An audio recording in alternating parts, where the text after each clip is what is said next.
something clicked when you saw Susan Isaacs. I don't know if it happened the very first time or what it was, but there's something that happened where you were drawn to the work on classroom management. So I'm wondering if you could explain what happened.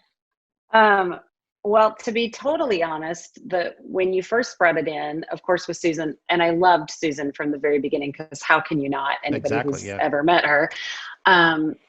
But I remember watching it, and you said, well, this is what we're going to do. This really fits in with our model. It makes sense. It allows for autonomy from teacher to teacher. That's what we're all about. And I remember thinking, this is the dumbest thing I have ever seen in my life. First of all, y'all, I'm a secondary teacher. So immediately, if there's an acronym attached to anything, I mean, I threw up a little bit in the back of my throat. I was like, there's no way this is going to work. And I actually originally, and I don't know how much you know of this, but I set out to sabotage the process because I thought this isn't what you do. I'm just shocked.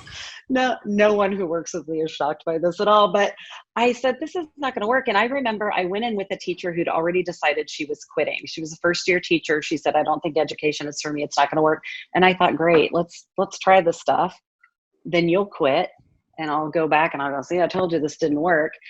And it worked in just even the few pieces we pulled, in spite of my best efforts to sabotage it, and worked within a fairly short amount of time.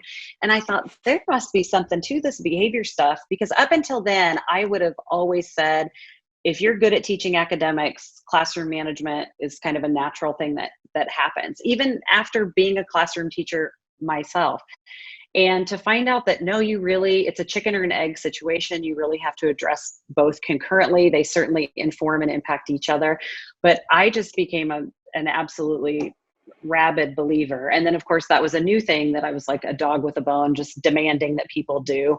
But that's certainly what got me excited about it, is just seeing almost immediate results with something so simple that I did not even think was going to work with our kids, because every single one of us believed that our students are the one exception to every research-based strategy that's out there. And lo and behold, they were not. They were just susceptible to it.